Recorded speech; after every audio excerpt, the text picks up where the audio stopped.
राधे राधे दोस्तों, आज हम करेंगे दुर्गा सप्तशती का 11वां, 12वां और 13वां अध्याय, क्योंकि आज है 9वां नवरात्रा। तो चलिए शुरू करते हैं। माता रानी का नाम लेके, माता रानी का जयकारा बोल के। या देवी सर्वभूतेषु शिवे सर्वार्थ साधिके शरण्ये त्र्यंबके गौरी नारायणी नमोस्तुते। दुर्गे महारानी की जय। 11वां अध्याय। महर्षि मेधा कहते हैं, दैत्य के मारे जाने पर इंद्रादि देवता अग्नि को आगे करके कात्यायनी देवी की स्तुति करने लगे। उस समय अभिष्ट की प्राप्ति के कारण उनके मुख खिले हुए थे। देवताओं ने कहा, हे शरणागतों के दुख दूर करने वाली देवी, तुम हम पर प्रसन्न हो। हे संपूर्ण जगत की माता, तुम प्रसन्न हो। विश्वेश्वरी, तुम विश्व की रक्षा करो, क्योंकि तुम इस चर और अचर की ईश्वरी हो। हे देवी, तुम संपूर्ण जगत की आधार रूप हो, क्योंकि तुम पृथ्वी रूप में भी स्थित हो और अत्यंत पराक्रम वाली देवी हो। तुम विष्णु शक्ति हो और विश्व की बीज परम माया हो, और तुमने ही इस पृथ्वी संपूर्ण जगत को मोहित कर रखा है। तुम्हारे प्रसन्न होने पर ही यह पृथ्वी मोक्ष को प्राप्त होती है। हे देवी, संपूर्ण विद्याएं तुम्हारे भिन्न भिन्न स्वरूप हैं। इस जगत में जितनी स्त्रियां हैं वह सब तुम्हारी ही मूर्तियां हैं। एकमात्र तुमने ही इस जगत को व्याप्त कर रखा है। तुम्हारी स्तुति किस प्रकार हो सकती है, क्योंकि तुम परम बुद्धि रूप हो और संपूर्ण प्राणी रूप स्वर्ग और मुक्ति देने वाली हो। अतः इसी रूप में तुम्हारी स्तुति की गई है। तुम्हारी स्तुति के लिए इससे बढ़कर और क्या युक्तियां हो सकती हैं। संपूर्ण जनों के हृदय में बुद्धि रूप होकर निवास करने वाली, स्वर्ग तथा मोक्ष प्रदान करने वाली, हे नारायणी देवी, तुमको नमस्कार है। कला काष्ठा आदि के रूप से अवस्थाओं को परिवर्तन की ओर ले जाने वाली देवी तथा प्राणियों का अंत करने वाली नारायणी, तुमको नमस्कार है। हे नारायणी, संपूर्ण मंगलों के मंगल रूप वाली, हे शिवे, संपूर्ण प्रयोजनों को सिद्ध करने वाली, हे शरणागत वत्सला, तीन नेत्रों वाली गौरी, तुमको नमस्कार है। सृष्टि स्थिति तथा संहार की शक्तिभूता सनातनी देवी, गुणों का आधार तथा सर्व सुखमयी नारायणी, तुमको नमस्कार है। हे शरण में आए हुए शरणागतों, दीन दुखियों की रक्षा में तत्पर, संपूर्ण पीड़ाओं को हरने वाली, हे नारायणी, तुमको नमस्कार है। हे नारायणी, तुम ब्रह्माणी का रूप धारण करके हंसों से जिते हुए विमान पर बैठती हो तथा कुछ से अभिमंत्रित जल छिड़कती रहती हो, तुम्हें नमस्कार है। महेश्वरी रूप से त्रिशूल, चंद्रमा और सर्पों को धारण करने वाली, हे महावृषभ वाहन वाली नारायणी, तुमको नमस्कार है। मोरों तथा कुक्कुटों से घिरे रहने वाली, महाशक्ति को धारण करने वाली, हे कौमारी रूप धारणी निष्पाप नारायणी, हे वैष्णवी शक्ति रूपा नारायणी, तुम हम पर प्रसन्न हो। हे दांतों पर पृथ्वी धारण करने वाली, वाराही रूपणी कल्याणमयी नारायणी, तुम्हें नमस्कार है। हे उग्र नरसिंह रूप से दैत्यों को मारने वाली, त्रिभुवन की रक्षा में संलग्न रहने वाली नारायणी, तुम्हें नमस्कार है। हे मस्तक पर किरीट और हाथ में महावज्र धारण करने वाली, सहस्त्र नेत्रों के कारण उज्ज्वल, वृत्तासुर के प्राण हरने वाली ऐन्द्री शक्ति, हे नारायणी, तुम्हें नमस्कार है। हे शिवदूती स्वरूप से दैत्यों के महामत को नष्ट करने वाली, घोर रूप वाली, महाशब्द वाली, दाढ़ों के कारण विकराल मुख वाली, मुंडमाला से विभूषित मुंड मर्दनी चामुंडा रूपा नारायणी, हे लक्ष्मी, लज्जा, महाविद्या, श्रद्धा, पुष्टि, स्वधा, ध्रुवा, महारात्रि तथा महाविद्या रूपी नारायणी, तुमको नमस्कार है। हे मेधा सरस्वती, सर्वोत्कृष्ट ऐश्वर्य रूपिणी पार्वती, महाकाली, नियंता तथा ईश रूपिणी नारायणी, आपको नमस्कार है। हे सर्व स्वरूप सर्वेश्वरी, सर्व शक्ति युक्त देवी, हमारी भय से रक्षा करो। हे कात्यायनी, तीनों नेत्रों से भूषित यह तेरा सौम्य मुख सब तरह के डरों से हमारी रक्षा करे, हे तुम्हें नमस्कार है। हे भद्रकाली, ज्वालाओं के समान भयंकर, अति उग्र एवं संपूर्ण असुरों को नष्ट करने वाला तुम्हारा त्रिशूल हमें भयों से बचावे। हे देवी, जो अपने शब्द से इस जगत को पूरित करके दैत्यों के तेज को नष्ट करता है, वह आपका घंटा इस प्रकार हमारी रक्षा करे, जैसे कि माता अपने पुत्रों की रक्षा करती है। हे चंडिके, असुरों के रक्त और चर्बी से चर्चित जो आपकी तलवार है, वह हमारा मंगल करे, हम तुमको नमस्कार करते हैं। हे देवी, तुम जब प्रसन्न होती हो तो संपूर्ण रोगों को नष्ट कर देती हो, और जब रुष्ट हो जाती हो तो संपूर्ण वांछित कामनाओं को नष्ट कर देती हो, और जो मनुष्य तुम्हारी शरण में जाते हैं उन पर कभी विपत्ति नहीं आती, बल्कि तुम्हारी शरण में गए हुए मनुष्य दूसरों का आश्रय देने के योग्य हो जाती हो। जहाँ राक्षस, विषैले सर्प, शत्रुगण है, वहाँ और समुद्र के बीच में भी तुम साथ रहकर इस विश्व की रक्षा करती हो। हे ब्रह्मा, विष्णु, महेश की भी वंदनीय हो। जो भक्ति पूर्वक तुमको नमस्कार करता है वह विश्व को आश्रय देने वाले बन जाते हैं। तुम हम पर प्रसन्न हो, हमारे शत्रुओं से सदा हमारी रक्षा करो। महामारी आदि बड़े बड़े उपद्रवों को शीघ्र ही दूर कर दो। विश्व की पीड़ा को हरने वाली देवी, शरण में पड़े हुओं पर प्रसन्न हो। हम त्रिलोकी निवासियों की पूजनीय परमेश्वरी, हम लोगों को वरदान दो। देवी ने कहा, हे देवताओं, मैं तुमको वर देने के लिए तैयार हूँ। आपकी जैसी इच्छा हो वैसा वर मांग लो, मैं तुमको देती हूँ। देवताओं ने कहा, हे सर्वेश्वरी, त्रिलोकी के निवासियों की समस्त पीड़ाओं को तुम उसी प्रकार हरती रहो और हमारे शत्रुओं को इसी प्रकार नष्ट करती रहो। देवी ने कहा, वैवस्वत मनवंतर के 28वें युग में 2 और महाअसुर शुंभ और निशुंभ उत्पन्न होंगे। उस समय मैं नंदगोप के घर से, यशोदा के गर्भ से उत्पन्न होकर विंध्याचल पर्वत पर शुंभ और निशुंभ का संहार करूंगी। फिर अत्यंत भयंकर रूप से पृथ्वी पर अवतीर्ण होकर मैं वैपृचित नामक दानवों का नाश करूंगी। उन भयंकर महाअसुरों का भक्षण करते समय मेरे दांत अनार के पुष्प के समान लाल होंगे। इसके पश्चात स्वर्ग में देवता और पृथ्वी पर मनुष्य मेरी स्तुति करते हुए मुझे रक्त दंतिका कहेंगे।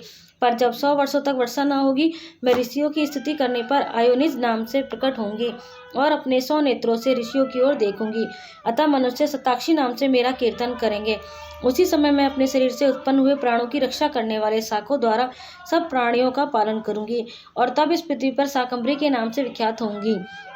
और इसी अवतार में मैं दुर्ग नामक महाअसुर का वध करूंगी और इससे मैं दुर्गा देवी के नाम से प्रसिद्ध होंगी।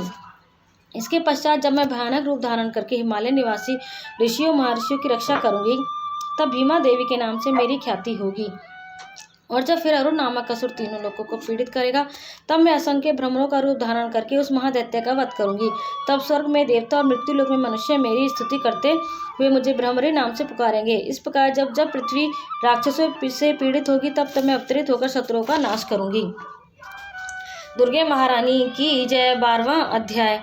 देवी बोली, हे देवताओं, जो पुरुष इन स्रोतों द्वारा एकाग्रित चित्त होकर मेरी स्तुति करेगा, उसके संपूर्ण कष्टों को निसंदेह हर लूंगी। मधु कैटभ के नाश, महिषासुर के वध और शुंभ तथा निशुंभ के वध की जो मनुष्य कथा कहेंगे, मेरे महात्म्य को अष्टमी, चतुर्दशी व नवमी के दिन एकाग्रचित से भक्ति पूर्वक सुनेंगे, उनको कभी कोई पाप न रहेगा। पाप से उत्पन्न हुई विपत्ति भी उनको न सताएगी। उनके घर में दरिद्रता न होगी और न उनको प्रियजनों का विक्षय ही होगा। उनको किसी प्रकार का भय नहीं होगा। इसलिए प्रत्येक मनुष्य को भक्ति पूर्वक मेरे इस कल्याणकारक महात्म्य को सदा पढ़ना और सुनना चाहिए। मेरा यह महात्म्य महामारी से उत्पन्न हुए संपूर्ण उपद्रवों को एवं 3 प्रकार के उत्पातों को शांत कर देता है। जिस घर व मंदिर में जिस स्थान पर मेरा यह श्रोत विधि पूर्वक पढ़ा जाता है, उस स्थान का मैं कभी त्याग नहीं करती और वहाँ सदा ही मेरा निवास रहता है। बलिदान, पूजा, होम तथा महोत्सवों में मेरा यह चरित्र उच्चारण करना तथा सुनना चाहिए। ऐसा हवन या पूजन मनुष्य चाहे जानकर या बिना जाने करे, मैं उसे तुरंत ग्रहण कर लेती हूँ। और शरद काल में प्रत्येक वर्ष जो महापूजा की जाती है, उनमें मनुष्य भक्ति पूर्वक मेरा यह महात्म्य सुनकर सब विपत्तियों से छूट जाता है और धन धान्य तथा पुत्र आदि से संपन्न हो जाता है। और मेरे इस महात्म्य व कथाओं इत्यादियों को सुनकर मनुष्य युद्ध में निर्भय हो जाता है और महात्माओं के श्रवण करने वाले शत्रु के नष्ट हो जाते हैं तथा कल्याण की प्राप्ति होती है और उनका कुल आनंदित हो जाता है। सब कष्ट शांत हो जाते हैं तथा भयंकर स्वप्न दिखाई देना तथा घरेलू दुख इत्यादि सब मिट जाते हैं। बाल गृहों में ग्रसित बालकों के लिए यह मेरा महात्म्य परम शांति को देने वाला है। मनुष्य में फूट पड़ने पर यह भली भांति मित्रता करवाने वाला है। मेरा यह महात्म्य मनुष्यों को मेरी जैसी सामर्थ्य की प्राप्ति करवाने वाला है। पशु, पुष्प, अर्घ, धूप, गंध, दीपक इत्यादि सामग्रियों द्वारा पूजन करने से, ब्राह्मण को भोजन करा के हवन करके, प्रतिदिन अभिषेक करके, नाना प्रकार के भोगों को अर्पण करके और प्रत्येक वर्ष दान इत्यादि करके जो मेरी आराधना की जाती है और उससे मैं जैसी प्रसन्न हो जाती हूँ, वैसी ही प्रसन्न मैं इस चरित्र के सुनने से हो जाती हूँ। यह महात्म्य श्रवण करने पर पापों को हर लेता है तथा आरोग्य प्रदान करता है। मेरे प्रादुर्भाव का कीर्तन दुष्ट प्राणियों से रक्षा करने वाला है, युद्ध में दुष्ट दैत्यों का संहार करने वाला है। इसके सुनने से मनुष्यों का शत्रुओं का भय नहीं रहता। हे देवताओं, तुमने जो स्तुति की है अथवा ब्रह्मा ने जो मेरी स्तुति की है, वह मनुष्य को कल्याण में बुद्धि प्रदान करने वाली है। वन में सूने मार्ग में अथवा दावानल से घिर जाने पर, वन में चोरों से घिरा हुआ या शत्रु द्वारा पकड़ा हुआ, जंगल में सिंहों से, व्याघ्रों से या जंगली हाथियों द्वारा पीछा किया हुआ, राजा के क्रुद्ध हो जाने पर, मारे जाने के भय से, समुद्र में नाव के डगमगाने पर, भयंकर युद्ध में फंसे होने पर, किसी भी प्रकार की पीड़ा से पीड़ित, घोर बाधाओं से दुखी हुआ मनुष्य मेरे इस चरित्र का स्मरण करने से संकट से मुक्त हो जाता है। मेरे प्रभाव से सिंह, चोर या शत्रु इत्यादि दूर भाग जाते हैं और पास नहीं आते। महर्षि ने कहा, प्रचंड पराक्रम वाली भगवती चंडिका यूं कहने के पश्चात सब देवताओं के देखते देखते अंतर्ध्यान हो गई और संपूर्ण देवता अपने अपने शत्रुओं के मारे जाने पर पहले की तरह यज्ञ भाग का उपभोग करने लगे। और उनको अपने अधिकार फिर से प्राप्त हो गए तथा युद्ध में देवताओं के शत्रु शुंभ व निशुंभ के देवी के हाथों मारे जाने पर बाकी बचे हुए राक्षस पाताल को चले गए। हे राजन, इस प्रकार भगवती अंबिका नित्य होती हुई भी बार बार प्रकट होकर इस जगत का पालन करती हैं, इसको मोहित करती हैं, जन्म देती हैं और प्रार्थना करने पर समृद्धि प्रदान करती हैं। हे राजन, भगवती ही महाप्रलय के समय महामारी का रूप धारण करती है और वही संपूर्ण ब्रह्मांड में व्याप्त है, और वही भगवती समय समय पर महाकाली तथा महामारी का रूप बनाती है और स्वयं अजन्मा होती हुई भी सृष्टि के रूप में प्रकट होती है। वह सनातनी देवी प्राणियों का पालन करती है और वही मनुष्य के अभ्युदय के समय घर में लक्ष्मी का रूप बनाकर स्थित हो जाती है तथा अभाव के समय दरिद्रता बनकर विनाश का कारण बन जाती है। पुष्प, धूप और गंध आदि से पूजन करके उसकी स्तुति करने से वह धन एवं पुत्र देती है और धर्म में सुबुद्धि प्रदान करती है। बोलो दुर्गे महारानी की जय। 13वां अध्याय। महर्षि मेधा ने कहा, हे राजन, इस प्रकार देवी के उत्तम महात्म्य का वर्णन मैंने तुमको सुनाया। जगत को धारण करने वाली इस देवी का ऐसा ही प्रभाव है। वही देवी ज्ञान के देने वाली है और भगवान विष्णु की इस माया के प्रभाव से तुम और ये वैश्य तथा अन्य विवेक की जन मोहित होते हैं और भविष्य में मोहित होंगे। हे राजन, तुम इसी परमेश्वरी की शरण में जाओ। यही भगवती आराधना करने पर मनुष्य को भोग, स्वर्ग तथा मोक्ष प्रदान करती है। मार्कंडेय जी ने कहा, महर्षि मेधा की बात सुनकर राजा सुरथ ने उन उग्र व्रत वाले ऋषि को प्रणाम किया और राज्य के छिन जाने के कारण उसके मन में अत्यंत ग्लानि हुई और वह राजा तथा वैश्य तपस्या के लिए वन को चले गए और नदी के तट पर आसन लगाकर भगवती के दर्शनों के लिए तपस्या करने लगे। दोनों ने नदी के तट पर देवी की मूर्ति बनाई और पुष्प, धूप, दीप तथा हवन द्वारा उसका पूजन करने लगे। पहले उन्होंने आहार को कम कर दिया, फिर बिल्कुल निराहार रहकर भगवती में मन लगाकर एकाग्रता पूर्वक उसकी आराधना करने लगे। वह दोनों अपने शरीर के रक्त से देवी को बलि देते हुए 3 वर्ष तक लगातार भगवती की आराधना करते रहे।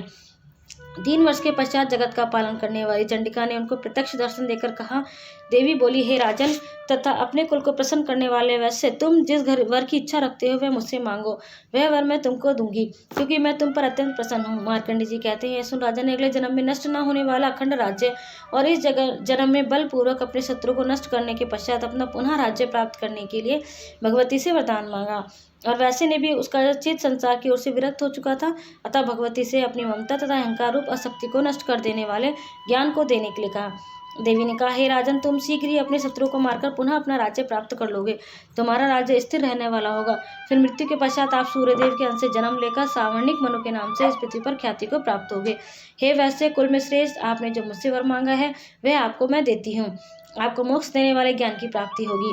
मार्कंडेय जी कहते हैं, इस प्रकार उन दोनों को मनवांछित वर प्रदान कर तथा उनसे अपनी स्थिति सुनकर भगवती अंतर्ध्यान हो गई और इस प्रकार क्षत्रियों में श्रेष्ठ वह राजा सुरथ भगवान सूर्यदेव से जन्म लेकर इस पृथ्वी पर सावर्णिक मनु के नाम से विख्यात होंगे।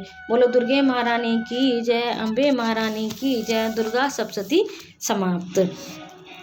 ये प्रभु राधे राधे दोस्तों, अगर आपको मेरी वीडियो ये पसंद आई हो तो प्लीज़ लाइक करें, शेयर करें, सब्सक्राइब करें और प्लीज़ कमेंट ज़रूर करें। राधे राधे।